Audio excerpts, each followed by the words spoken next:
Hello everyone, welcome back to web study classes. आज के इस लेक्चर में हम डिस्कस करेंगे मार्केटिंग मैनेजमेंट के यूजीसी नेट 2021 में पूछे गए क्वेश्चंस। कॉमर्स की जितनी भी शिफ्ट्स हुई थी उन सभी शिफ्ट्स में जो भी मार्केटिंग से रिलेटेड क्वेश्चन पूछे गए थे उनको आज इस लेक्चर में हम यहाँ पर डिस्कस करेंगे। स्टार्ट करते हैं हमारा आज का ये discussion on marketing management PYQs। Ever study classes के कोर्सेज अवेलेबल हैं फॉर योर एग्जाम प्रिपरेशंस। आप इन कोर्सेज को चेकआउट कर सकते हो on ever study classes website as well as on app. अगर आपको इस लेक्चर की पीडीएफ चाहिए तो उसके लिए आप इस पर्टिकुलर कोर्स को रेफर कर सकते हो, यहां से आपको इस लेक्चर की पीडीएफ मिल जाएगी। फर्स्ट क्वेश्चन है हमारे पास, form characteristics that help managers identify core competencies include. Question आपसे पूछ रहा है कि फर्म की कौन कौन सी कैरेक्टरिस्टिक्स हैं जिनकी हेल्प से मैनेजर्स कोर कंपिटेंसीज को आइडेंटिफाई कर सकते हैं। फोर स्टेटमेंट्स यहाँ पर आपके पास दी हुई थी। पहली है potential access to wide variety of markets. देखिए, अगर आपके पास पोटेंशियल रहेगा वाइड वैरायटी ऑफ मार्केट्स में एंटर होने का, उस केस में आप कोर कंपिटेंसीज को आइडेंटिफाई कर सकते हो। अगर आप सिग्निफिकेंटली कंट्रीब्यूट कर रहे हो to the perceived customer benefit, उस केस में भी कोर कॉम्पिटेंसीज को आइडेंटिफाई करा जा सकता है। सी ऑप्शन यहाँ पर दिया हुआ है value accretive and non competitive. देखिए ये पॉइंट यहाँ पर नहीं आएगा। डी ऑप्शन कह रहा है distinctive and difficult for competitors to imitate. अगर आपकी जो कॉम्पिटेंसीज हैं उनको कम्पिटिटर्स आसानी से इमिटेट नहीं कर सकते हैं, उस केस में भी आप अपने कोर कॉम्पिटेंसीज को आइडेंटिफाई कर सकते हो। A B D यहाँ पर आंसर होगा। Value accretive and non competitive point यहाँ पर नहीं आएगा, क्योंकि देखिए ये जो कंसेप्ट है कोर कॉम्पिटेंसीज का, इसको प्रोवाइड करा है सी के प्रहलाद एन हेमल ने, और उन्होंने तीन क्राइटेरियाज जो हैं वो दिए हैं कोर कॉम्पिटेंसीज के, और वो तीन क्राइटेरियाज हैं potential access to wide variety of markets, significantly contribute to perceived customer benefit and distinctive and difficult for competitors to imitate. C point यहाँ पर नहीं आएगा, इसलिए हमारा राइट आंसर यहाँ पर हो जाएगा option number 3 which is A B and D only, और यही आपका ऑफिशियल आंसर की में भी आंसर है। देखिए ये पर्टिकुलर जो कंसेप्ट है ये एवर स्टडी के सप्लीमेंट्री नोट्स और स्नैपशॉट में कवर्ड था कोर कॉम्पिटेंसीज को। देखिए यहाँ पर एग्जैक्टली ये दिया हुआ है कि कोर कॉम्पिटेंसीज को यहाँ पर तीन क्राइटेरिया जो है वो फुलफिल करने होते हैं, और इन्हीं के ऊपर जो है वो आपसे यहाँ पर क्वेश्चन पूछा गया था एग्जाम्स में। ठीक है, next question is SBUs or products that have lost their position of leadership and are in the low growth markets are known as। BCG matrix का बहुत ही आसान ये सवाल आपसे पूछा गया था। स्ट्रेटेजिक बिजनेस यूनिट या फिर प्रोडक्ट्स जिन्होंने अपनी लीडरशिप पोजीशन को लॉस्ट कर दिया है लो ग्रोथ मार्केट में, उन्हें हम क्या बोलते हैं। ऐसे हमारे बिजनेस पोर्टफोलियोज जो ऐसे मार्केट में हैं जहां पर कोई ग्रोथ नहीं है, राइट और वहां पर हमारा कोई मार्केट शेयर भी नहीं है, तो उसे हम क्या बोलेंगे। काफी आसान ये सवाल था, आंसर हमारा यहाँ पर हो जाएगा option number 3 dog. Third option हमारा यहाँ पर राइट आंसर हो जाएगा। काफी आसान सवाल था ये, और क्लासेस में भी आपकी कवर्ड था। हमारे ऐसे बिजनेस पोर्टफोलियोज जो लो ग्रोथ मार्केट में एग्जिस्ट करते हैं और मार्केट शेयर भी वहां पर लो होता है, तो ऐसे जो बिजनेस पोर्टफोलियोज होते हैं उन्हें हम डॉग्स कहते हैं। ठीक है, तो यहाँ पर कंपनी का जो मार्केट शेयर है वो भी लो होता है, और ये जो मार्केट है वो भी ऐसा होता है जहां पर ग्रोथ अब नहीं बची है, ग्रोथ भी लो है। दोनों लोज के केस में हमारा जो बिजनेस पोर्टफोलियो होता है उसको हम डॉग बोलते हैं। तो ये आपका यहाँ पर राइट आंसर हो जाएगा। Next question is, arrange the following stages of consumer decision making process in a sequential order with regard to a young person Divya। देखिए कंज्यूमर डिसीजन मेकिंग की जो प्रोसेस होती है उसके ऊपर ये सवाल पूछा गया है। ट्रेडिशनली जैसे ये सवाल पूछा जाता था वैसे इस बार नहीं पूछा गया है। यहाँ पर इन्होंने एक प्रैक्टिकल एग्जांपल दिया हुआ है, एक यंग पर्सन है दिव्या, उसके अकॉर्डिंग उसके कंटेक्स्ट में आपको यहाँ पर कंज्यूमर डिसीजन प्रोसेस को सिक्वेंशियल ऑर्डर में लगाना है। ठीक है, तो आपके पास यहाँ पर 5 स्टेटमेंट जो है वो दी हुई थी। राइट आंसर जो यहाँ पे इस क्वेश्चन का दिया गया है वो हमारा ऑप्शन नंबर 2 होगा, CEDAB। तो ये कैसे है वो हम यहाँ पर देखते हैं। देखिए सी पॉइंट है सबसे पहले, belongs to an executive group and all her colleagues have their own vehicles. तो ये सी पॉइंट क्या रिप्रेजेंट कर रहा है, सी पॉइंट रिप्रेजेंट कर रहा है आपकी नीड रिकॉग्निशन, जो हमारा फर्स्ट पॉइंट होता है, फर्स्ट स्टेप होता है कंज्यूमर डिसीजन मेकिंग प्रोसेस में, कि सबसे पहले हमें अपनी एक प्रॉब्लम को आइडेंटिफाई करना होता है, अपनी नीड को रिकॉग्नाइज करना होता है। तो एक यंग पर्सन है दिव्या जिसने देखा कि उसके जितने भी कलीग्स हैं उनके पास अपने ओन व्हीकल्स हैं, तो यहाँ पर उसके अंदर भी आया कि उसे एक अपना व्हीकल जो है वो परचेज करना है। सेकंड हमारा स्टेटमेंट है E, feels that fuel efficiency should be the most critical factor why making a choice. तो उसने क्या सोचा कि मुझे कैसा व्हीकल चाहिए जिसमें फ्यूल एफिशिएंसी मुझे मिले, और ये बिल्कुल क्रिटिकल मेरा फैक्टर रहने वाला है, और इस फैक्टर के अकॉर्डिंग अब वो करेगी इंफॉर्मेशन सर्च। तो नेक्स्ट हमारा पॉइंट आएगा D, use media and other social channels to collect information about the models. तो देखिए यहाँ पर थोड़ा सा आपको कंफ्यूजन भी हो सकता है। हमारा फर्स्ट पॉइंट होता है कंज्यूमर डिसीजन मेकिंग प्रोसेस में इन प्रॉब्लम रिकॉग्निशन,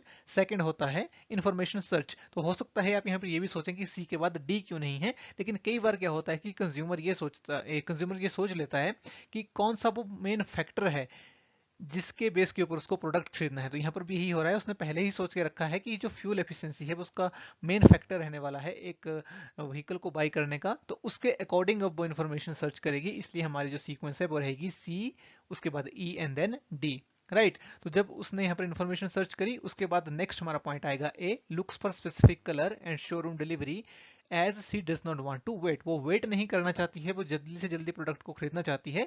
सो अब वो ऐसे यहाँ पर शोरूम्स को देख रही है जो उसको डिलीवरी जो है वो एकदम से प्रोवाइड कर सकें, और स्पेसिफिक कलर भी वो देख रही है कि कौन से कलर का व्हीकल उसे लेना है। तो यहाँ पर वो क्या कर रही है, वो इवेल्युएशन ऑफ अल्टरनेटिव यहाँ पर कर रही है कि कौन कौन सी कार्स अवेलेबल हैं, कौन कौन से कलर्स अवेलेबल हैं, और कौन कौन से शोरूम्स यहाँ पर अवेलेबल हैं जहां से वो परचेज कर सकती है, राइट। और लास्ट हमारा स्टेप यहाँ पर आएगा option number B, narrows down to a dark grey car of specific brand, और ये है हमारा स्टेप परचेज डिसीजन का, ठीक है। तो इसलिए हमारा राइट आंसर है यहाँ पर option number 2 which is C, E, D, A and B.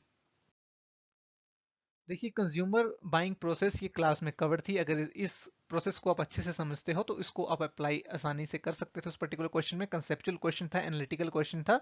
तो यहाँ पर जो भी आपने ये प्रोसेस पढ़ी होगी कंज्यूमर बाइंग प्रोसेस की, जो हमारी होती है problem recognition, information search, evaluation of alternative, purchase decision, purchase and post purchase behaviour, इसको आपको वहां पर अप्लाई करना था, और इसको अप्लाई करके आप उस क्वेश्चन को सॉल्व कर सकते थे। Next question is pricing strategies. तो प्राइसिंग स्ट्रेटजीज के ऊपर यहाँ पर सवाल पूछा गया है। 4 तरह की प्राइसिंग स्ट्रेटजीज आपको यहाँ पर दी गई थी, Ramsey pricing, price skimming, cost plus pricing and penetration pricing, ठीक है। तो यहाँ पर देखिए रैमसे प्राइसिंग है, ये थोड़ी सी नई टर्म है, हो सकता है आपने ना पढ़ी होती, लेकिन जो बाकी 3 टर्म्स हैं अगर आपको ये तीनों भी आती हैं जो काफी फेमस हैं, price skimming, cost plus pricing और पेनिट्रेशन प्राइसिंग, तब भी आप इस क्वेश्चन को आसानी से कर सकते थे। तो देखिए पहले दिया हुआ है setting a price when a product is first introduced and gradually lowering price as it gains scale. तो ये हमारी प्राइस स्कीमिंग है जहां पर इनिशियली हम हाई प्राइस सेट करते हैं। तो बी के साथ हम मैच करेंगे फर्स्ट को, तो बी के साथ आप फर्स्ट को मैच करते, आपका फर्स्ट ऑप्शन एलिमिनेट हो गया, आपका फोर्थ ऑप्शन भी यहाँ पर एलिमिनेट हो गया, बच गए अब सेकंड और थर्ड। आगे देखते हैं कॉस्ट प्लस प्राइसिंग। तो कॉस्ट प्लस प्राइसिंग के साथ आप क्या मैच करेंगे, it is a full cost pricing strategy that also includes markup for target return, degree of competition, price elasticity and availability of substitutes. So cost plus pricing में हम क्या करते हैं, हम यहाँ पर सारी कॉस्ट को ले लेते हैं और उस कॉस्ट के ऊपर देखते हैं कि हमें क्या टारगेट रिटर्न जो है वो चाहिए। तो सी के साथ हम मैच करेंगे फोर्थ ऑप्शन को। तो सी के साथ अगर आप फोर्थ ऑप्शन मैच करते तो आपको यहाँ पर ऑप्शन नंबर जो थर्ड है वो आपका राइट आंसर मिल जाता, सेकंड भी आपका यहाँ पर एलिमिनेट हो गया। और पेनिट्रेशन प्राइसिंग को मैच करना भी काफी आसान था, firm charges lower price than the ongoing price to gain the market entry. तो पेनिट्रेशन प्राइसिंग में कम प्राइस यहाँ पर चार्ज करा जाता है, तो डी के साथ हम मैच करेंगे 2 को। तो यहीं पर आपका क्वेश्चन जो है वो सॉल्व हो जाएगा। अगर आपको रैम से प्राइसिंग का पता नहीं भी होता तब भी आपका ये क्वेश्चन जो है वो सॉल्व हो रहा है। बच गया सिर्फ एक ऑप्शन, ए के साथ हम यहाँ पर 3 मैच कर देंगे। रैम से प्राइसिंग बेसिकली होती क्या है, रैम से प्राइसिंग एक ऐसी स्ट्रेटेजी होती है जिसमें ऐसे प्रोडक्ट्स जिनमें जो प्राइस जो इलास्टिसिटी होती है वो कम होती है, लेस इलास्टिक प्रोडक्ट्स होते हैं, वहां पर कंपनीज जो है वो हायर प्राइस जो है वो चार्ज करती हैं। तो ये होती है हमारी रैम से प्राइसिंग। तो इसलिए आपका यहाँ पर राइट आंसर हो जाएगा option number 3, price skimming, cost plus pricing और पेनिट्रेशन प्राइसिंग के बेस के ऊपर भी ये क्वेश्चन आप सॉल्व यहाँ पर कर सकते थे। देखिए ये तीनों ही प्राइसिंग स्ट्रेटजीज थी जो थी वो आपके कोर्स में कवर्ड थी, जिसमें कॉस्ट प्लस प्राइसिंग है, स्कीमिंग प्राइसिंग है, पेनिट्रेशन प्राइसिंग है, और काफी ये आसान भी है, काफी फेमस स्ट्रेटजीज हैं। अगर इनका आपको पता होता तो आप आसानी से इस क्वेश्चन को सॉल्व कर सकते थे, और ये क्लास में भी कवर्ड था। Next question is which of the following is not true while determining length of distribution channel. तो हमें यहाँ पर बताना है कि नीचे दिए गए 4 ऑप्शंस में से कौन सा ऑप्शन जो है वो सही नहीं है while determining length of distribution channels की। हमें लेंथ जो है वो डिटरमाइन करनी है डिस्ट्रीब्यूशन चैनल की। तो डिस्ट्रीब्यूशन चैनल की लेंथ को जब हम डिटरमाइन करेंगे तो उससे रिलेटेड यहाँ पर कुछ हमारे पास स्टेटमेंट्स दी हुई हैं, हमें बताना है कौन सी स्टेटमेंट यहाँ पर गलत है, कौन सी सही नहीं है। तो देखिए फर्स्ट स्टेटमेंट यहाँ पर कह रही है the larger the market size longer the channel. तो बिल्कुल सही बात है, अगर आपका जो मार्केट साइज है वो बड़ा होगा, आपको लॉन्गर डिस्ट्रीब्यूशन चैनल जो है वहां पर चाहिए होगा। सेकंड स्टेटमेंट है, if the average lot size is large it is better to have longer channel. तो देखिए, अगर आपका लॉट साइज लार्ज है तो जरूरी नहीं है कि आप लॉन्गर चैनल जो है वो रखेंगे, आप शॉर्ट चैनल भी रख सकते हो। लॉट साइज का आपके जो लेंथ है डिस्ट्रीब्यूशन चैनल की उससे लेना देना नहीं है। एवरेज लॉट साइज लार्ज होने का मतलब है कि जो भी आप प्रोडक्ट डिस्ट्रीब्यूट कर रहे हैं वो बड़े साइज में है, राइट। तो अगर आपका जो लॉट साइज है वो बड़ा है तो आपको लॉन्गर चैनल नहीं चाहिए। अगर आपका मार्केट साइज जो है वो बड़ा है तो आपको लॉन्गर चैनल चाहिए होता है। तो यही स्टेटमेंट जो है वो हमारी यहाँ पर गलत है और आंसर भी हमारा यही होगा। नेक्स्ट स्टेटमेंट भी पढ़ लेते हैं। अगली स्टेटमेंट यहाँ पर दी हुई थी कि if the product and the market require a high level of service it is advisable to keep a shorter channel. Yes, अगर आपका इस तरह का कोई प्रोडक्ट है जहां पर आपको आफ्टर सेल सर्विसेज प्रोवाइड करनी पड़ेंगी, high level of service provide करनी पड़ेगी, उस केस में आपका शॉर्टर चैनल जो है वो होना चाहिए, that is better. Next question is, if customer shops for an assortment of products it demands for a water channel of distribution. यहाँ पर बोला जा रहा है कि अगर कस्टमर्स असॉर्टमेंट्स ऑफ प्रोडक्ट्स जो है वो बाई करते हैं, यानी कि कस्टमर्स बहुत सारी प्रोडक्ट लाइंस को बाई करते हैं, तो कंपनीज को उस केस में वाटर चैनल ऑफ डिस्ट्रीब्यूशन जो है वो अपनाना चाहिए। तो ये स्टेटमेंट आपकी हमारे कहीं ना कहीं यहाँ पर करेक्ट जो है वो हो जाएगी। इस पर्टिकुलर स्टेटमेंट यानी कि फोर्थ स्टेटमेंट के ऊपर आप डिबेट भी कर सकते हो कि हम दूसरे डिस्ट्रीब्यूशन चैनल का इस्तेमाल भी कर सकते हैं अगर कंज्यूमर्स जो है वो असॉर्टमेंट ऑफ प्रोडक्ट्स शॉप कर रहे हैं। लेकिन ये पार्शियली हमारी जो है वो करेक्ट हो सकती है। लेकिन अगर आप चारों ऑप्शंस को पढ़ेंगे, लगाना तो आपको एक ही है। तो बिल्कुल जो कंप्लीट गलत स्टेटमेंट है, 100% गलत यहाँ पर जो स्टेटमेंट है वो है, if lot size is large it is better to have longer channel. ये स्टेटमेंट हमारी बिल्कुल गलत है। यहाँ पर लॉन्गर चैनल का होना जो है वो जरूरी नहीं है एवरेज लॉट साइज के लिए। तो इसलिए राइट आंसर हमारा जो है वो ऑप्शन नंबर 2 हो जाएगा, और यही जो आंसर है आपका ऑफिशियल आंसर की में भी है। ठीक है, तो इसलिए हम यहाँ पर ऑप्शन 2 के साथ जाएंगे। तो देखिए, फैक्टर्स अफेक्टिंग डिस्ट्रीब्यूशन चैनल्स, ये कंसेप्ट आपका क्लास में कवर्ड है और इसमें वेरियस फैक्टर्स यहाँ पर दिए हुए हैं। इन फैक्टर्स को अगर आपने अच्छे से पढ़ा होता आप इस क्वेश्चन को आसानी से कर सकते थे। यहाँ पर देखिए दिया हुआ है कि अगर आपको आफ्टर सेल सर्विसेज की रिक्वायरमेंट है आप शॉर्टर चैनल का यूज करिए, अगर आपका मार्केट साइज बड़ा है तो उस केस में आप लॉन्गर डिस्ट्रीब्यूशन चैनल का इस्तेमाल करेंगे। तो जो स्टेटमेंट्स आपके क्वेश्चन में दी हुई थी उन स्टेटमेंट्स को यहाँ पर कवर किया गया है। Next question is, which of the following is not a valid basis for market segmentation? So market segmentation के लिए valid basis कौन सा नहीं है, ये हमें यहाँ पर इस क्वेश्चन में बताना था। चार ऑप्शंस आपके पास दिए हुए हैं: customer based segmentation, technology oriented segmentation, competition related segmentation and product related segmentation. तो देखिए यहाँ पर हमारा जो राइट आंसर है वो हो जाएगा ऑप्शन नंबर 2। थोड़ा सा ऑड भी देखिए ये लग रहा है, टेक्नोलॉजी ओरिएंटेड सिगमेंटेशन, तो ये हमारा आंसर यहाँ पर नहीं होगा। कस्टमर बेस्ड सिगमेंटेशन हमारी होती है जो मेनली हम चार बेसिस पढ़ते हैं सिगमेंटेशन के: डेमोग्राफिक, साइकोग्राफिक, जियोग्राफिक और बिहेवियरल। वो बेसिकली हमारी कस्टमर बेस्ड सिगमेंटेशन ही होती है। कंपटीशन के अकॉर्डिंग भी हम अपने मार्केट को बांट सकते हैं और प्रोडक्ट रिलेटेड भी हम सिगमेंटेशन कर सकते हैं। जैसे कुछ प्रोडक्ट्स होते हैं जो बच्चों के लिए होते हैं, कुछ एडल्ट्स के लिए होते हैं, तो कुछ जो है वो सीनियर सिटीजन के लिए होते हैं। लेकिन टेक्नोलॉजी ओरिएंटेड सिगमेंटेशन इस नाम की कोई सिगमेंटेशन नहीं होती है, इसलिए हमारा जो राइट आंसर है यहाँ पर वो ऑप्शन नंबर 2 हो जाएगा। और इस कंसेप्ट को सप्लीमेंट्री नोट्स में भी कवर किया गया था जहां पर वेरियस सिगमेंटेशंस यहाँ पर बताई गई थी। तो देखिए, जो मार्केट सिगमेंटेशन है वो आपके टाइप ऑफ प्रोडक्ट के अकॉर्डिंग हो सकती है, टाइप ऑफ कस्टमर के अकॉर्डिंग भी हो सकती है, आपकी डिग्री ऑफ कंपटीशन के अकॉर्डिंग भी हो सकती है। इसके अलावा और भी हमारे बहुत सारे फैक्टर्स हैं, लेकिन टेक्नोलॉजी ओरिएंटेड सिगमेंटेशन कोई नहीं होती है, इसलिए हमारा राइट आंसर यहाँ पर होगा technology oriented segmentation. Next question is, which of the following represents traditional logistics management approach. तो क्वेश्चन हमसे पूछ रहा है कि नीचे दी गई स्टेटमेंट्स में से कौन सी statements traditional logistics management approach को रिप्रेजेंट करती हैं। तो देखिए, एक हम कंसेप्ट पढ़ते हैं, आपकी क्लासेस में कवर था, जिसको हम बोलते हैं difference between traditional marketing and modern marketing, right. Financial management में भी हम पढ़ते हैं traditional approach to financial management and modern approach to financial management. So अगर ये बेसिक डिफरेंस अगर आपको क्लियर होगा ट्रेडिशनल मैनेजमेंट और मॉडर्न मैनेजमेंट का, तो इस क्वेश्चन को आप सॉल्व यहाँ पर आसानी से कर सकते हो। तो देखिए, सबसे पहले यहाँ पर दिया हुआ है इंडिपेंडेंट इन्वेंट्री मैनेजमेंट एफर्ट्स। तो ये देखिए बिल्कुल सही है। ट्रेडिशनल वे में जब हम चीजों को मैनेज करते थे तो वहां पर इंडिपेंडेंट ऑपरेशंस होते थे, यानी कि हम इंटीग्रेटेड मैनर में काम नहीं करते थे, फ्रेगमेंटेड अप्रोच में हम काम करते थे। सो ट्रेडिशनल मैनेजमेंट को यहाँ पर रिप्रेजेंट कर रहा है independent inventory management effort. Second statement है minimise firm cost. So traditional approach में हमारा यही फोकस रहता था कि हमें ज्यादा से ज्यादा प्रॉफिट कमाना है अपनी कॉस्ट को कम ला करके। हमने प्रोडक्शन कंसेप्ट पढ़ा था मार्केटिंग का, वहां पर भी ये चीज है कि हम ज्यादा से ज्यादा प्रॉफिट अर्न करना चाहते हैं बाय रिड्यूसिंग अवर कॉस्ट, और वो भी एक ट्रेडिशनल कंसेप्ट है। तो इसलिए ए और बी ये हमारे दोनों ही यहाँ पर ट्रेडिशनल कंसेप्ट को यहाँ पर रिप्रेजेंट कर रहे हैं। सी ऑप्शन है amount of information sharing and monitoring limited to current processes. तो देखिए जो इंफॉर्मेशन शेयरिंग एंड मॉनिटरिंग है ये मॉडर्न अप्रोच का पार्ट है, जहां पर हमारा जो सिस्टम है वो इंटीग्रेटेड होता है। डी ऑप्शन है small breadth of supplier base to increase coordination. तो देखिए कोऑर्डिनेटेड मैनर में भी हम मॉडर्न अप्रोच में काम करते हैं, जहां पर हमारी एक्टिविटीज इंटीग्रेटेड होती हैं। तो डी जो हमारी स्टेटमेंट है ये भी हमारी मॉडर्न अप्रोच को रिप्रेजेंट कर रही है। सो ट्रेडिशनल लॉजिस्टिक्स मैनेजमेंट अप्रोच जो है इसको रिप्रेजेंट कर रही है सिर्फ ए और बी, इसलिए हमारा राइट आंसर यहाँ पर ऑप्शन नंबर 1 हो जाएगा, which is A and B only. देखिए कंसेप्चुअल क्वेश्चन था ये, जो बेस्ड था on the knowledge of traditional and modern concept of marketing. So अगर ट्रेडिशनल और मॉडर्न के बीच का डिफरेंस आपको बेसिकली क्लियर है कि ट्रेडिशनल कंसेप्ट ऑफ मैनेजमेंट या मार्केटिंग क्या होता है और मॉडर्न कंसेप्ट क्या होता है, तो आप इस क्वेश्चन को सॉल्व कर सकते थे।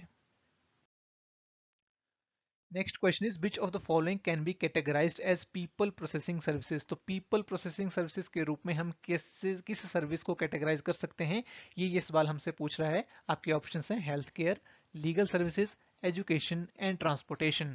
सो देखिए इस पर्टिकुलर क्वेश्चन का हमारा जो सही आंसर है वो है हेल्थ केयर। आपकी ऑफिशियल जो आंसर की है उसके अकॉर्डिंग भी आपका आंसर जो है वो हेल्थ केयर है। लेकिन देखिए इस क्वेश्चन में ट्रांसपोर्टेशन भी मेंशन्ड है, और ट्रांसपोर्टेशन भी कहीं ना कहीं पीपल प्रोसेसिंग सर्विस ही होता है।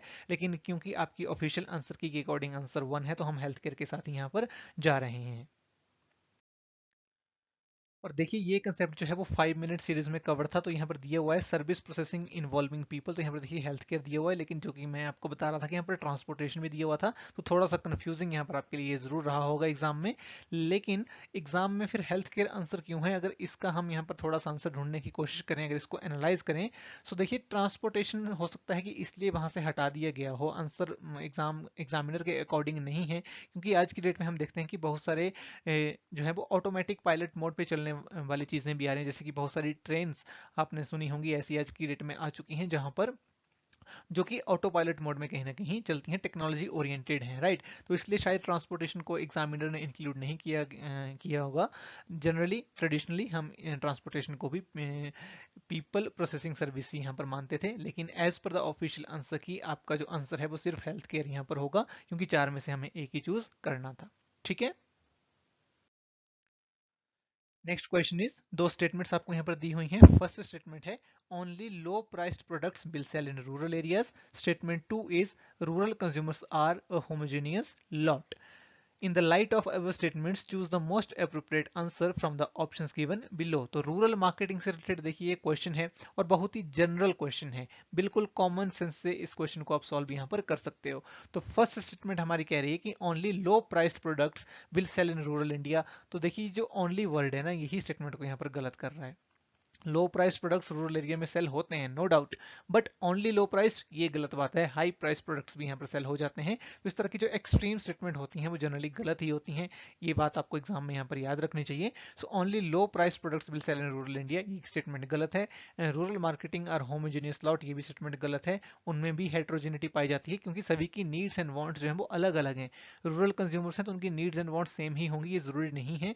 उनकी जो नीड्स एंड वांट्स हैं वो अलग अलग जो है वो हो सकती हैं, राइट। तो इसलिए दोनों ही स्टेटमेंट्स यहाँ पर हमारी इनकरेक्ट हो जाएंगी। Right answer will be option number 2। तो देखिए काफी इजी और जनरल क्वेश्चन था ये from the rural marketing concept. और रूरल मार्केटिंग का कंसेप्ट अगर आपने अच्छे से पढ़ा होता तो आप इस क्वेश्चन को अच्छे से कर सकते थे, और रूरल मार्केटिंग का जो कंसेप्ट है वो क्लास में कवर भी किया गया था। तो क्या कैरेक्टरिस्टिक्स होती हैं रूरल कंज्यूमर्स की, ये थोड़ा सा हम देख लेते हैं। जो रेफरेंस ग्रुप्स होते हैं उनका काफी इंपैक्ट रहता है रूरल कंज्यूमर्स के ऊपर। उनका जो ऑक्यूपेशन होता है उसके अकॉर्डिंग उनके जो बाइंग पैटर्न्स हैं वो होते हैं, राइट। और यही जो है वो हमारी स्टेटमेंट सेकंड स्टेटमेंट को गलत भी कर रहा है, क्योंकि एज पर ऑक्यूपेशन अगर उनके बाइंग पैटर्न है तो वो होमोजेनियस नहीं है, ठीक है। उनकी जो मीडिया हैबिट्स हैं वो डिफरेंट होती हैं रूरल जो अर्बन पीपल हैं उनसे, क्योंकि हम देखते हैं कि रूरल एरियाज में जो फोक डांसेस हैं पपेट शोज हैं ये ज़्यादा होते हैं, तो इस तरह का मीडिया भी यूज़ किया जाता है एडवर्टाइजिंग के लिए रूरल एरियाज में। Value for money rural people जो है वो ढूंढते हैं, और कल्चर, कास्ट, रिलीजन और ओवरऑल सोसाइटी का ज़्यादा इम्पैक्ट हमें देखने को मिलता है रूरल कंज्यूमर्स के ऊपर। Next question is skimming pricing strategy deliver results. तो क्वेश्चन हमसे पूछ रहा है कि जो स्कीमिंग प्राइसिंग हमारी स्ट्रेटजी है जिसमें companies initial price high set करती हैं, वो रिजल्ट कब डिलीवर करेगी। तो ए स्टेटमेंट है when the size of market is large and it is a growing market. So ये अनरिलेटेड स्टेटमेंट है स्कीमिंग प्राइसिंग से, तो ये गलत हो जाएगी। बी स्टेटमेंट है when the product is perceived as enhancing the customer status in society. तो बी इस केस में स्कीमिंग प्राइसिंग बेस्ट रिजल्ट जो है वो डिलीवर करेगी, क्योंकि जब कोई प्रोडक्ट कस्टमर का सोसाइटी में स्टेटस एनहांस कर रहा है तो ऐसे प्रोडक्ट्स के लिए कंज्यूमर्स ज्यादा प्राइस पे करने के लिए रेडी रहते हैं। सी स्टेटमेंट है when the firm uses it as an entry strategy. Hold करते हैं स्टेटमेंट को। डी पहले पढ़ते हैं। डी है when the target market associates quality of the products with its price. So अगर आपका कस्टमर प्रोडक्ट की क्वालिटी को प्राइस के साथ एसोसिएट कर रहा है और ये परसीव कर रहा है कि अगर प्रोडक्ट की क्वालिटी ज्यादा है तो मुझे प्राइस भी ज्यादा पे करना पड़ेगा, तो इस केस में skimming pricing best result deliver करेगी। सो बी एंड डी देखिए ऐसी स्टेटमेंट्स हैं जो डायरेक्टली एसोसिएटेड हैं स्कीमिंग प्राइसिंग स्ट्रेटजी से। सो अगर हम ऑप्शंस देखते हैं तो सिर्फ बी हमारा एक ऑप्शन है जो वी एंड डी ओनली कर रहा है, बाकी किसी भी ऑप्शन में बी एंड डी नहीं है, तो इसलिए राइट आंसर हमारा जो है वो ऑप्शन नंबर 2 यहाँ पर हो जाएगा। सी स्टेटमेंट में देखिए बोला गया है कि when the firm uses it as an entry strategy. देखिए नो डाउट स्कीमिंग प्राइसिंग को as an entry strategy companies use करती हैं, लेकिन जरूरी नहीं है कि वो बेस्ट रिजल्ट उनको दे ही दे। बेस्ट रिजल्ट जो है वो स्कीमिंग प्राइसिंग कब देगी, as per this four options B and D option जो है वो हमारे सबसे ज्यादा अप्रोप्रिएट है। सी ऑप्शन अगर आप आंसर मार्क करना भी चाहेंगे तो ऐसा कोई ऑप्शन नहीं है जहां बी और डी के साथ जो है वो सी आ रहा है, तो जरूरी नहीं है कि as a entry strategy use करके स्कीमिंग प्राइसिंग स्ट्रेटजी आपको बेस्ट रिजल्ट डिलीवर करेगी। सो राइट आंसर हमारे यहाँ पर हो जाएगा बी एंड डी ओनली। देखिए स्कीमिंग प्राइसिंग ये कवर्ड थी आपके कोर्स में। अगर आपको स्कीमिंग प्राइसिंग का मीनिंग भी पता था, सिंपल मीनिंग भी पता था, तो आप इस पर्टिकुलर क्वेश्चन को अच्छे से सॉल्व कर सकते थे। नेक्स्ट क्वेश्चन है हमारा मैच द फॉलोइंग टाइप का क्वेश्चन है। तो यहाँ पर हमें कुछ ब्रांड्स दी हुई हैं, दूसरी तरफ उनकी एडवर्टाइजिंग एजेंसीज दी हुई हैं, सो आपको इसको मैच करना था। तो देखिए अगर आप इतने अवेयर हो कि कौन सी ब्रांड की कौन सी एडवर्टाइजिंग एजेंसी है तो इस क्वेश्चन को आप सॉल्व कर सकते थे, अदरवाइज आप इस क्वेश्चन को सॉल्व नहीं करवाते। बिल्कुल टोटली फैक्ट बेस्ड ये क्वेश्चन था। राइट आंसर इसका हमारा ऑप्शन नंबर यहाँ पर 2 रहेगा। ओ एन एम इनके ओ एन एम ये एडवर्टाइजिंग जो एजेंसी है ये कैडबरी की है। मैक कैन एरिक्सन ये देखिए ये मास्टर कार्ड की एडवर्टाइजिंग एजेंसी है। ट्राइकिया ग्रे की बात करें तो ये एडवर्टाइजिंग एजेंसी है आपकी प्रॉक्टर एंड गैम्बल की। And J W T Hindustan Thomson Associates ये एडवर्टाइजिंग एजेंसी है नेस्ले की। ठीक है, तो ये आपको डायरेक्टली पता ही होना चाहिए था, तभी आप इस क्वेश्चन को सॉल्व कर सकते थे। तो फैक्ट बेस्ड ये क्वेश्चन था। देखिए जनरल क्वेश्चन था लेकिन फैक्ट बेस्ड ये क्वेश्चन था, डायरेक्ट फैक्ट आपको पता होना चाहिए था तभी आप इसको सॉल्व कर पाते। Next question is which of the following is not true about rural markets. तो क्वेश्चन आपसे पूछ रहा है कि रूरल मार्केट्स के बारे में कौन सी स्टेटमेंट सही नहीं है, यानी कि कौन सी स्टेटमेंट गलत है। तो काफी जनरल सी स्टेटमेंट्स दी हुई हैं, अगर आपको सिंपल कंसेप्ट पता है रूरल मार्केटिंग का आप इस क्वेश्चन को सॉल्व कर सकते हो। फर्स्ट स्टेटमेंट है print media is not necessarily impactful in rural markets. तो देखिए गलत स्टेटमेंट है, प्रिंट मीडिया इंपैक्टफुल होता है रूरल मार्केट्स में। और ये एक एक्सट्रीम स्टेटमेंट है भी है जिसमें कह रहा है कि इज नॉट नेसेसरली इंपैक्टफुल, तो देखिए ये स्टेटमेंट हमारी गलत हो जाएगी। नेक्स्ट स्टेटमेंट्स को हम देखते हैं। Rural customer is price sensitive, बिल्कुल सही बात है। नो सिग्निफिकेंट चेंज में be required in advertising copy, तो ये भी सही बात है। देखिए थोड़ा बहुत चेंज कंपनी को करना पड़ता है अपनी एडवर्टाइजिंग कॉपी में जब वो रूरल एरियाज में जाते हैं, लेकिन ऐसा नहीं है कि उनको जो उनकी एडवर्टाइजिंग कॉपी है वो कंप्लीटली ही चेंज करनी पड़ जाती है, सिग्निफिकेंटली ही चेंज करनी पड़ जाती है। तो थर्ड स्टेटमेंट हमारी जो है वो ये भी सही होगी। एग्जांपल के तौर पर देखेंगे आपकी कि जो कोका कोला की एड है रूरल एरियाज में भी ही है, अर्बन एरियाज में भी है। कॉस्मेटिक्स की एड होती है रूरल एरियाज में भी वही है, अर्बन एरियाज में भी वही है। तो कोई सिग्निफिकेंट चेंज यहाँ पर कंपनीज नहीं करती है, थोड़ा बहुत चेंज जो है वो किया जाता है। तो थर्ड स्टेटमेंट हमारी यहाँ पर करेक्ट होगी, ये गलत नहीं है। फोर्थ स्टेटमेंट कह रही है कि रूरल मार्केट्स में प्रोडक्ट आपका सिंपल होना चाहिए, इजी टू यूज होना चाहिए और सर्विस और मेंटेनेंस भी आप उसमें प्रोवाइड करवाओ, तो ये स्टेटमेंट भी सही है। तो गलत स्टेटमेंट हमारी एक ही हो जाएगी, ऑप्शन नंबर 1, और यही हमारा यहाँ पर राइट आंसर है। जनरल क्वेश्चन था ये रूरल मार्केटिंग कंसेप्ट के ऊपर। अगर आपको रूरल मार्केटिंग का बेसिक कंसेप्ट पता था तो इस क्वेश्चन को आप यहाँ पर सॉल्व कर सकते थे, और इसको भी कवर जो है वो क्लास में करा गया था। Next question is requirements for the effective market segmentation are. तो क्वेश्चन हमसे पूछ रहा है कि इफेक्टिव मार्केट सेगमेंटेशन की क्या क्या रिक्वायरमेंट्स होती हैं। सो हमारे पास यहाँ पर ऑप्शंस दिए हुए हैं, accessibility, differentiation, measurable, viable and intensity in competition. So देखिए ऑफिशियल आंसर की के अकॉर्डिंग हमारा आंसर है 4 ACDE, और यहाँ पर डिफरेंशिएशन ऑफिशियल आंसर की के अकॉर्डिंग नहीं है, लेकिन डिफरेंशिएशन हमें लगता है कि यहाँ पर इफेक्टिव मार्केट सेगमेंटेशन का क्राइटेरिया जो है वो होता है। तो या तो हमारे अकॉर्डिंग इसका आंसर पांचों ही ऑप्शन होने चाहिए, या फिर इनिशियल 4 ऑप्शंस होने चाहिए, लेकिन ऑफिशियल आंसर की के अकॉर्डिंग जो है वो इसका आंसर है आपका ऑप्शन नंबर 4। तो थोड़ी सी एम्बिग्यूटी हमें यहाँ पर देखने को मिल रही है। ये कंसेप्ट सप्लीमेंट्री नोट्स में भी कवर था। इफेक्टिव मार्केट सेगमेंटेशन क्राइटेरिया में देखिए यहाँ पर डिफरेंशिएशन दिया हुआ है, लेकिन एज पर ऑफिशियल आंसर की जो है वो डिफरेंशिएशन क्राइटेरिया नहीं है, और एज पर ऑफिशियल आंसर की हमारा आंसर होगा ACDE, और अभी फिलहाल हमें उसके अकॉर्डिंग ही जाना पड़ेगा। सो थोड़ी सी एम्बिग्यूटी जरूर यहाँ पर देखने को मिल रही है।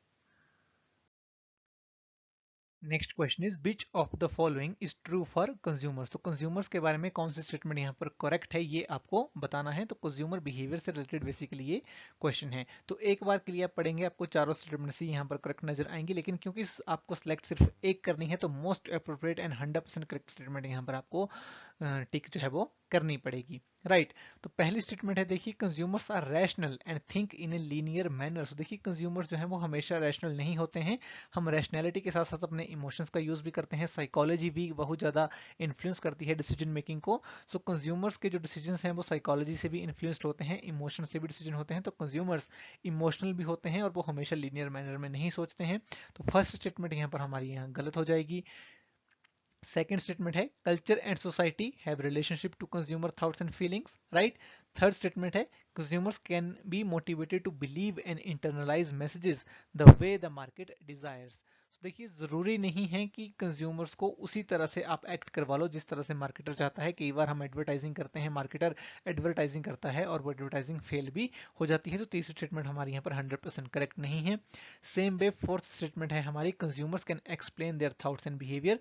देखिए कंज्यूमर्स अपने थॉट्स एंड बिहेवियर्स को एक्सप्लेन तो कर देते हैं, लेकिन एग्जैक्टली वो एक्सप्लेन नहीं कर पाते हैं। कई बार कंज्यूमर्स को खुद ही पता नहीं होता कि एक पर्टिकुलर कंटेक्स्ट में वो बिहेव इस तरह से क्यों कर रहे हैं। एग्जाम्पल के तौर पर आप परफ्यूम खरीद रहे हो तो कंज्यूमर को कई बार पता ही नहीं होता है कि वो इस परफ्यूम को क्यों खरीद रहा है, एग्जैक्ट उसका बिहेवियर ऐसा क्यों है, क्योंकि वो सबकॉन्शियसली इन्फ्लुएंस्ड कई बार रहता है वेरियस फैक्टर्स की वजह से। राइट, तो इसलिए कंज्यूमर्स बिल्कुल एक्यूरेटली अपने थॉट्स एंड बिहेवियर को कई बार एक्सप्लेन जो है वो नहीं कर पाते हैं। ठीक है, जिसको हम कोबर्ट बिहेवियर भी बोलते हैं कंज्यूमर का, कि कंज्यूमर क्यों बिहेव कर रहा है ये जनरली हमें पता नहीं चलता है और उसको एक्सप्लेन करना मुश्किल जो है वो हो जाता है। तो इसलिए फोर्थ स्टेटमेंट भी हमारी गलत हो जाएगी।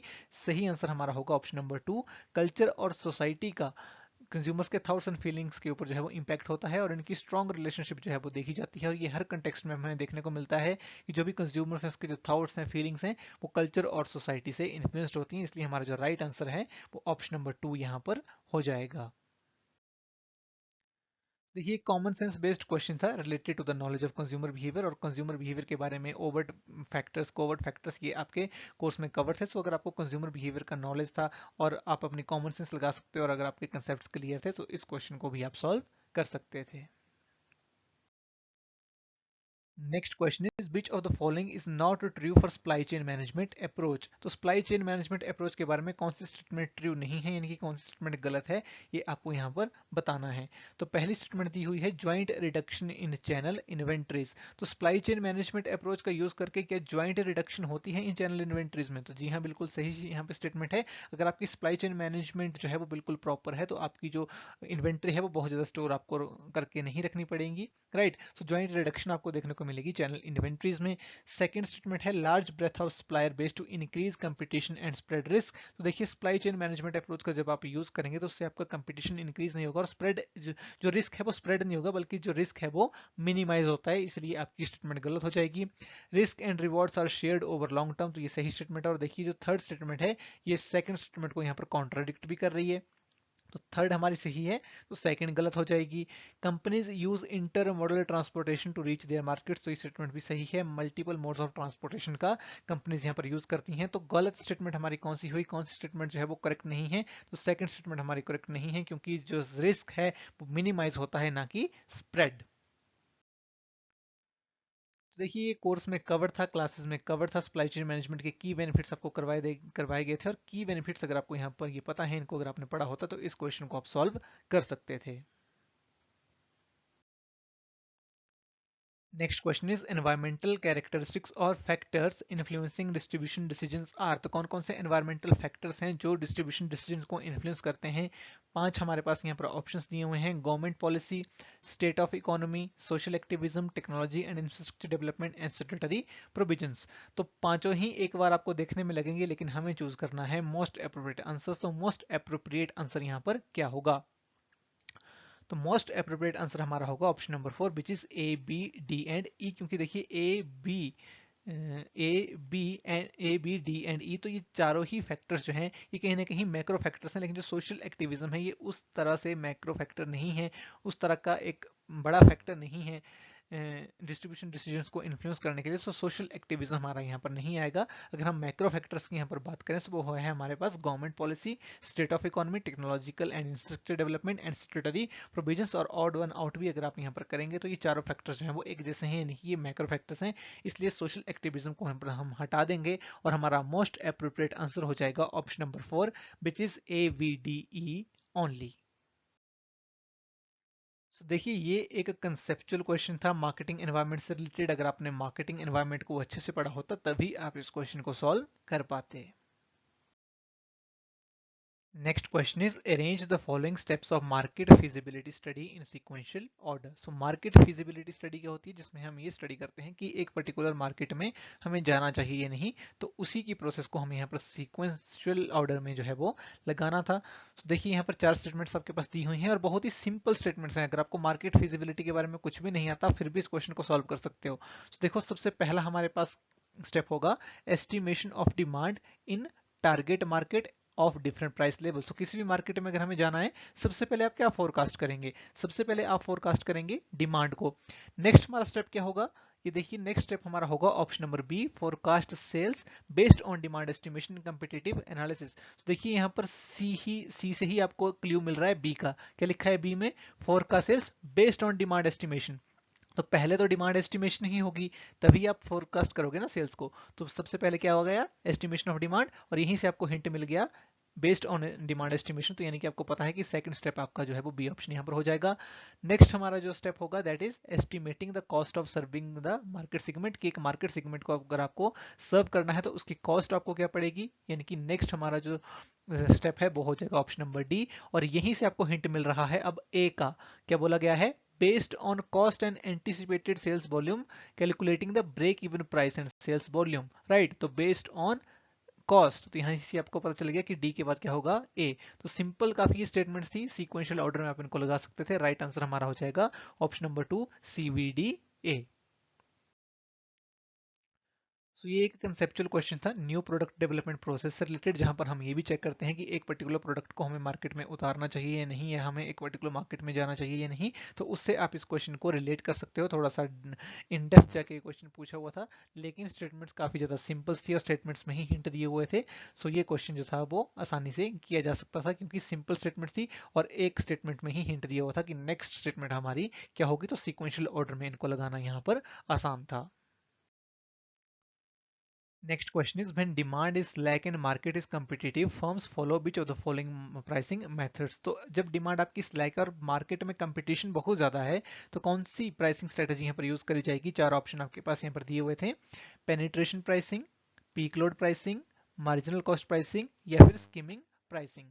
सो राइट आंसर इसमें हमारा हो जाएगा marginal cost pricing. Marginal cost pricing का यूज कंपनीज तब करती हैं जब उन्हें अपनी मार्जिनल कॉस्ट, उन्हें मेनली अपने ओवरहेड जो है वो रिकवर करने होते हैं और बहुत ज्यादा कंपटीशन अगर मार्केट में हो तो उस केस में मार्जिनल कॉस्ट प्राइसिंग का यूज किया जाता है। इसलिए आपका यहाँ पर आंसर हो जाएगा ऑप्शन नंबर 3। और ये कंसेप्ट देखिए क्लास में भी कवर्ड है, यहाँ पर मार्जिनल कॉस्ट प्राइसिंग दिया हुआ था कि अगर बहुत ज्यादा कंपटीशन है एक पर्टिकुलर मार्केट में उस केस में कंपनीज मार्जिनल कॉस्ट प्राइसिंग का यूज करती हैं। Next question is which of the following can be categorized as information processing services. तो आपसे यहाँ पर पूछा गया है कि इंफॉर्मेशन प्रोसेसिंग सर्विसेज कौन कौन सी होती हैं। आपके ऑप्शंस हैं legal services, health care, education and management, consultancy. तो इस पर्टिकुलर क्वेश्चन का हमारा राइट आंसर हो जाएगा option number 1 which is legal services. Legal services हमारी इंफॉर्मेशन प्रोसेसिंग सर्विस होती है। देखिए ये कंसेप्ट जो है ये भी 5 मिनट सीरीज में कवर था। यहाँ पर देखिए दिया हुआ है इंफॉर्मेशन प्रोसेसिंग सर्विसेज और यहाँ पर दिया गया है लीगल सर्विसेज। तो लीगल सर्विसेज आपका यहाँ पर राइट आंसर होता। 5 मिनट सीरीज में ये कवर था और इसी चार्ट से आपके 2 क्वेश्चन एग्जाम में आए हुए हैं। Next question is which one of the following generations is more pragmatic and individualistic. तो कौन सी जनरेशन ज्यादा प्रेगमेटिक है और इंडिविजुअलिस्टिक है, ये आपको यहाँ पर बताना है। Baby boomers, generation X, generation Y या फिर साइलेंट जनरेशन। तो देखिए सही आंसर इस पर्टिकुलर क्वेश्चन का हमारा यहाँ पर होगा option number 2 which is the generation x. देखिए ये लेटेस्ट ट्रेंड है मार्केट में जहां पर जनरेशन्स के अकॉर्डिंग जो है वो कोशिश करी जाती है कंपनीज द्वारा कंज्यूमर्स को टारगेट करने की। तो जनरेशन एक्स जो है ये वो जनरेशन है जो 1965 से 1976 के बीच में जो है वो पैदा हुए हैं। ये ऐसे लोग होते हैं जो प्रेगमेटिक होते हैं और प्रैक्टिकल होते हैं और इंडिविजुअलिस्टिक भी होते हैं और यहीं से ये क्वेश्चन जो है वो आपसे पूछा गया था। तो राइट आंसर हमारे यहाँ पर जनरेशन एक्स हो जाएगा। Next question is arrange the steps of market segmentation process in proper sequence. तो आपको मार्केट सिगमेंटेशन की प्रोसेस को करेक्ट सीक्वेंस में लगाना है। 5 यहाँ पर आपके पास पॉइंट्स दिए हुए हैं। Segment acid test, segment attractiveness, need based segmentation, segment profitability and segment positioning and segment identification. So सही सीक्वेंस हमारी यहाँ पर हो जाएगी option number 3 which is CEBDA। सबसे पहले होगा नीड बेस्ड सिगमेंटेशन जिसमें आप कस्टमर्स को ग्रुप करोगे based on the similar needs and wants. Then you will identify the segments कि कौन सा सिगमेंट हमें टारगेट करना है। उसके बाद उस सिगमेंट की आप अट्रैक्टिवनेस चेक करेंगे। अट्रैक्टिवनेस चेक करने के बाद आप चेक करेंगे कि सेगमेंट की प्रॉफिटेबिलिटी क्या है और इस सेगमेंट को में हम पोजीशनिंग कैसे कर सकते हैं, राइट। और देन उसके बाद आप सेगमेंट का ऐसे टेस्ट करेंगे, रियल में चेक करेंगे कि हमें इस पर्टिकुलर सेगमेंट में जाना चाहिए या फिर नहीं। तो इसलिए राइट आंसर हमारा यहाँ पर हो जाएगा ऑप्शन नंबर 3। तो देखिए ये कंसेप्ट जो है वो क्लास में कवर्ड है। यहाँ पर आपसे प्रोसेस पूछी गई थी मार्केट सेगमेंटेशन की और यही प्रोसेस जो है वो यहाँ पर भी दी गई है। यहाँ पर सेगमेंट एसिड टेस्ट तक इन्होंने यहाँ पर पूछा था, इसलिए हमारा जो राइट आंसर है वो है option number 3। Next question is the characteristics of online and social media marketing are. तो क्वेश्चन आपसे पूछ रहा है कि online and social media marketing की कौन कौन सी कैरेक्टरिस्टिक्स होती हैं। सो यहाँ पर आपके पास ऑप्शन दिए हुए हैं personal, rich, timely, interactive and up to date. तो सभी देखिए यहाँ पर हो नहीं सकते हैं। मोस्ट अप्रोप्रिएट आंसर हमें यहाँ पर मार्क करना है। सो राइट आंसर हमारा यहाँ पर होगा option number 4 which is BDE only. So BDE only क्यों है? so देखिए पर्सनल नहीं है क्योंकि पर्सनल डेटा कंज्यूमर्स कई बार शेयर करना पसंद नहीं करते हैं, प्रेफर नहीं करते हैं। सो online and social media marketing की कैरेक्टरिस्टिक्स आपकी पर्सनल यहाँ पर नहीं होगा, राइट। बी की हम बात करें सो जी हाँ आपको कंटेंट आपका बिल्कुल रिच रखना पड़ता है online and social media marketing में। टाइमली देखिए हो भी सकता है लेकिन अगर इस पर्टिकुलर क्वेश्चन के अकॉर्डिंग हम जाएं तो हमें BDE जो है वो मार्क करना पड़ेगा क्योंकि online and social media marketing ये अप टू डेट भी होती है और ये इंटरक्टिव भी होती है। सो BDE तो हमें मार्क करना ही पड़ेगा और एक ही ऑप्शन हमारे पास अवेलेबल है जहां पर BDE है, इसलिए फोर्थ ऑप्शन हमारा यहाँ पर राइट आंसर हो जाएगा। टाइमली में क्वेश्चन मार्क है लेकिन VDE श्योर होगा, इसलिए राइट आंसर भी हमारा VDE ही यहाँ पर होगा। Option number 4 is the right answer. देखिए ये कंसेप्चुअल क्वेश्चन था on social media marketing. Social media marketing का इन डेप्थ नॉलेज आपको होना चाहिए था इस क्वेश्चन को सॉल्व करने के लिए। देखिए नेक्स्ट है मैच द फॉलोइंग टाइप का क्वेश्चन। यहाँ पर आपको दोनों तरफ कुछ लिस्ट दी हुई हैं, इन लिस्ट को आपको यहाँ पर मैच करना है। तो ए स्टेटमेंट है हमारे पास value added by channel low and market growth rate is low. So product life cycle की कौन सी ऐसी स्टेज होती है जहां पर जो चैनल मेंबर्स हैं वो कम वैल्यू ऐड करते हैं और मार्केट ग्रोथ रेट भी यहाँ पर लो होता है। तो ये सिनेरियो हमारा यहाँ पर होता है डिक्लाइन स्टेज के ऊपर, right. Value added by channel member high and market growth rate is low, ये हमारा होती है इंट्रोडक्टरी स्टेज जहां पर हमारा जो मार्केट ग्रोथ रेट है वो कम होता है लेकिन जो हमारे चैनल मेंबर्स हैं वो हमें अच्छी वैल्यू ऐड करके देते हैं। सी है value added by channel member is low and market growth rate is high, ये हमारी यहाँ पर मेच्योरिटी स्टेज होती है जहां पर जो चैनल मेंबर्स हैं वो कम वैल्यू ऐड करते हैं लेकिन जो मार्केट ग्रोथ रेट है वो हमें यहाँ पर हाई देखने को मिलता है। राइट। स्टिल हमारा जो मार्केट ग्रोथ रेट है वो हाई होता है मेच्योरिटी स्टेज के ऊपर, क्योंकि मार्केट जो है वो मेच्योर यहाँ पर हो चुका है। And value added by channel member is high and market growth rate high, दोनों ही सिनेरियोस हाई आपके होते हैं ग्रोथ स्टेज के ऊपर। सो राइट आंसर हमारे यहाँ पर हो जाएगा ऑप्शन नंबर 4। राइट। और देखिए ये जो कंसेप्ट है ये आपका सप्लीमेंट्री नोट्स में भी कवर था, और जो प्रोडक्ट लाइफ साइकिल है उसे क्लास में भी इन डेप्थ कवर किया गया था। तो प्रोडक्ट लाइफ साइकिल का नॉलेज अगर आपको होता तो ये क्वेश्चन आसानी से सॉल्व हो जाता। Next question is constituents of integrated marketing are. So integrated marketing के कौन कौन से कॉन्स्टिट्यूएंट्स होते हैं ये आपको यहाँ पर बताना था। ऑप्शंस यहाँ पर दिए हुए हैं, customers, price, communication, products and services and channels. So देखिए इस पर्टिकुलर क्वेश्चन का हमारा राइट आंसर यहाँ पर बनेगा which is the option number 3, B C D E only. Customers यहाँ पर कॉन्स्टिट्यूएंट नहीं है इंटीग्रेटेड मार्केटिंग का, बल्कि जबकि price, communication, products and services और चैनल्स ये सभी ही कॉन्स्टिट्यूएंट्स हैं हमारे इंटीग्रेटेड मार्केटिंग के। और ये कंसेप्ट आपकी क्लास में यहाँ पर कवर था। सो आप देख सकते हैं इंटीग्रेटेड मार्केटिंग में आपका communication, product and services, channels and price, और होलिस्टिक मार्केटिंग का बेसिकली ये पार्ट है। ये ही आपका यहाँ पर राइट आंसर होगा, B C D E only. Next question is with reference to the product hierarchy life insurance is an example of. So देखिए एक प्रोडक्ट हायरार्की का हमारे पास कंसेप्ट है मार्केटिंग में, हमें यहाँ पर बताना था कि लाइफ इंश्योरेंस जो है वो किस चीज का एग्जांपल है। तो प्रोडक्ट हायरार्की में वेरियस यहाँ पर क्लासेस होती हैं, वेरियस पार्ट्स होते हैं, product class, product family, product line, product type, product item. तो यहाँ पर चार ऑप्शन आपके पास दिए हुए हैं, product class, product family, product line and product type. आपको बताना है लाइफ इंश्योरेंस यहाँ पर किसका एग्जाम्पल है। तो सही आंसर यहाँ पर हमारा हो जाएगा option number 3 which is the product line. और ये कंसेप्ट भी आपका 5 मिनट सीरीज में भी कवर था और क्लास में भी कवर था। आप देख सकते हैं यहाँ पर लाइफ इंश्योरेंस जो है ये हमारा प्रोडक्ट लाइन का एग्जाम्पल है। Right answer will be product line. Next question में हमारे पास यहाँ पर दो स्टेटमेंट्स दी हुई हैं। फर्स्ट स्टेटमेंट है the aim of marketing is to make selling superfluous. Statement 2 is marketing should result in a customer who is ready to buy. So दोनों ही स्टेटमेंट्स देखें यहाँ पर बिल्कुल सही हैं और काफी सिंपल स्टेटमेंट है related to the marketing. Aim of marketing क्या है, is to make selling superfluous. Superfluous का मतलब होता है अननेसेसरी, सेलिंग को अननेसेसरी बना देना। सेलिंग क्या होती है, जिसमें हम कस्टमर को परसुएड करने की कोशिश करते हैं to buy our product and service. Aim of marketing क्या है कि हम इस तरह से प्रोडक्ट और सर्विस को डिजाइन करें कि कस्टमर खुद हमसे आके प्रोडक्ट जो है वो खरीद ले। और मार्केटिंग हमारी किस तरह की होनी चाहिए कि कस्टमर जो है वो हमारे प्रोडक्ट को बाई करने के लिए रेडी हो जाए। तो इसलिए दोनों स्टेटमेंट्स हमारी यहाँ पर करेक्ट हो जाएंगी। Right answer will be option number 1। और देखिए ये क्लास में कवर था, मीनिंग ऑफ मार्केटिंग में ही आपका ये कवर्ड है कि aim of marketing is, what is the aim of marketing is to make selling unnecessary. Right. Next question is penetration pricing strategy delivers results. तो पेनिट्रेशन प्राइसिंग स्ट्रेटजी कब result deliver करती है ये आपको यहाँ पर बताना है। चार स्टेटमेंट्स आपके पास दी हुई हैं। Where price quality association is weak, yes ऐसा केस जहां पर प्राइस क्वालिटी एसोसिएशन जो है वो काफी ज्यादा वीक है, उस केस में पेनिट्रेशन प्राइसिंग का यूज आप कर सकते हो। पेनिट्रेशन में कंपनीज क्या करती हैं, जो प्राइस है उसको इनिशियली लो रखती हैं। बी स्टेटमेंट है when the product is perceived as a high technology product. तो इस केस में आपकी काम करेगी स्कीमिंग स्ट्रेटजी, ना कि पेनिट्रेशन स्ट्रेटजी। सी स्टेटमेंट है when the market is characterized by intense competition. So intense competition है, आप लोअर प्राइस चार्ज करके मार्केट में एंटर हो सकते हो, कंपटीटर्स को मार्केट से आउट कर सकते हो। तो इसलिए ये दोनों स्टेटमेंट्स हमारे यहाँ पर बिल्कुल सही हो जाएंगी। तो ए और सी अगर आपकी सही हो जाएंगी, बी अगर आपकी गलत है तो आपका आंसर निकल के आ जाएगा A C D only. Third statement आपकी यहाँ पर, थर्ड ऑप्शन यहाँ पर आपका करेक्ट हो जाएगा और डी भी फिर आपका करेक्ट हो जाएगा when the firm uses it as an entry strategy. So as a entry strategy भी ये काम जो है वो कर जाती है पेनिट्रेशन प्राइसिंग स्ट्रेटजी। कई बार हो सकता है कि काम ना भी करे, लेकिन अगर हम ऑप्शंस के अकॉर्डिंग जाएं सो ए सी डी हमारा यहाँ पर राइट आंसर हो जाएगा। बी बिल्कुल नहीं होगा, तो बी को आप यहाँ अगर एलिमिनेट कर दें तो आपके पास बच जाएंगे दूसरा और तीसरा ऑप्शन। और तीसरा और जो सी ऑप्शन है, सी तो बिल्कुल होगा ही होगा, तो इसलिए राइट आंसर हमारा ए सी डी यहाँ पर हो जाएगा। ठीक है।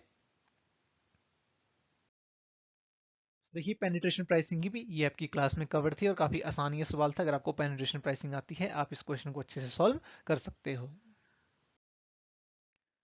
Next question is which one of the following vehicles is used when traffic building is the consumer promotion objective. तो हमसे यहाँ पर पूछा गया है कि कौन सा व्हीकल यहाँ पर यूज किया जाता है जब traffic building is the consumer promotion objective. जब ट्रैफिक बिल्डिंग जो है वो हमारा पर्पस है कंज्यूमर प्रमोशन में, तो कौन सा व्हीकल हम यहाँ पर यूज करेंगे। ऑप्शंस दिए गए थे catalogue offers, coupons, discount sales and special events. So right answer अगर हम यहाँ पर बात करें तो हमारा हो जाएगा स्पेशल इवेंट्स।